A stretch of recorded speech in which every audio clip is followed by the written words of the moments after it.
0822. Assalamualaikum para juara. Baik, halo semuanya, assalamualaikum warahmatullahi wabarakatuh.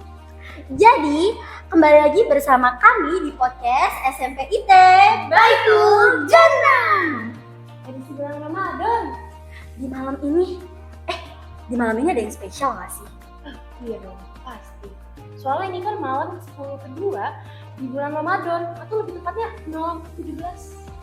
Kalian semua pada penasaran nggak sih di podcast kali ini kita tepatnya mau ngomongin tentang apa? Harus penasaran sih. Tapi sebelum itu dimulai tentunya kita harus perkenalan diri dulu ya nggak sih? Betul. Biar kita bisa sapa-sapaan di jalan. Kalau ketemu jangan lupa sapa-sapa kita ya. Baik, assalamualaikum, halo semuanya. Perkenalkan nama aku Anissa Salma Maharani dari OSIS SMP IT Baitul Jannah, dan alhamdulillahnya aku kali ini diamanahkan untuk menjadi sekretaris OSIS periode tahun 2024-2025 nih.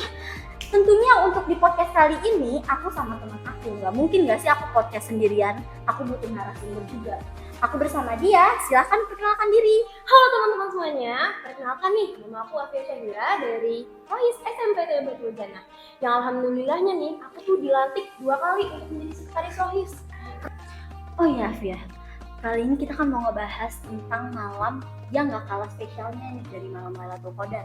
Kamu pasti udah tahu gak sih malam apa? Pasti dong, Nis. Jadi kita ini mau ngebahas tentang malam Nuzulul Quran.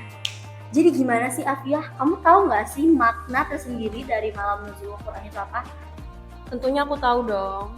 Aku mau minta tolong kamu buat jelasin nih, biar teman-teman di sana juga pada tahu nih spesialan dari malam Nuzulul Quran itu malam apa.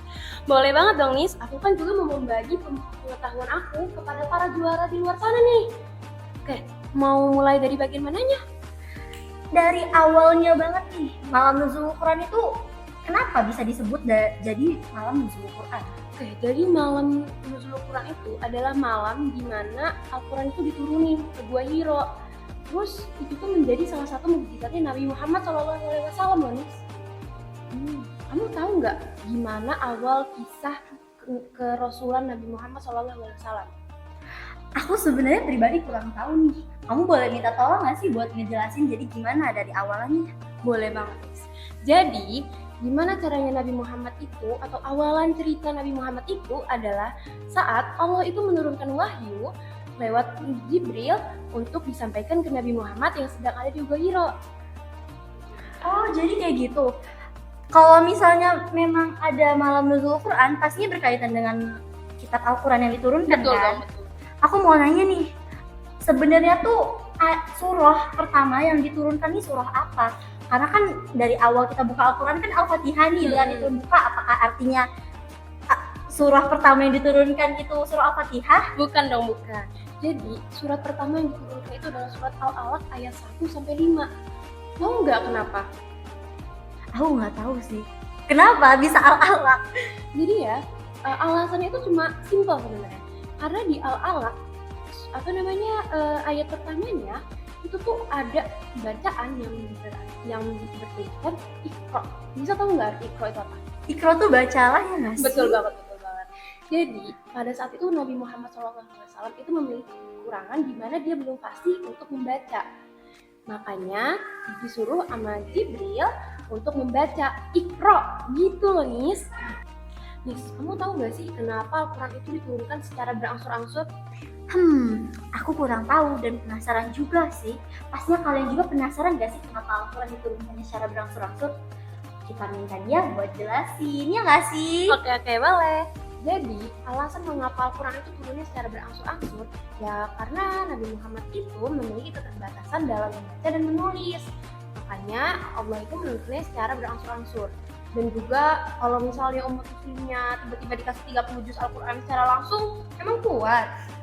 Pastinya enggak nggak sih? Iya, makanya itu Allah tuh menurunkannya secara berangsur-angsur. Yes, kamu tahu nggak sih rentan waktunya berapa?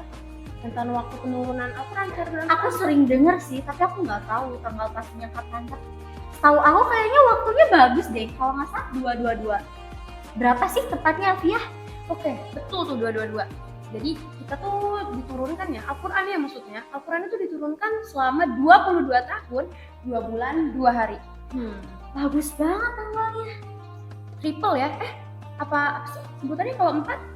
Portal. Oh ya, Fiah, aku mau nanya lagi nih. Boleh. Kapan waktu malam nuzul Quran ini untuk diperingati dan bagaimana cara kita sebagai umat muslim memperingati malam nuzul Quran ini nih? Oke, jadi untuk tanggal pastinya adalah tanggal 17 Ramadan dan itu hari ini nggak sih? Oh ya, hari ini. Kayaknya tepatnya hari ini nggak sih? Ini malam 17 deh kalau nggak salah. Ini tuh di malam 10 kedua bulan Ramadan, tepatnya di tanggal 17 Ramadan ya guys. Ya, betul. Jadi hari ini sebenarnya kita lagi merayakan malam nuzul Quran nih teman-teman. Oh ya, untuk caranya ya mudah.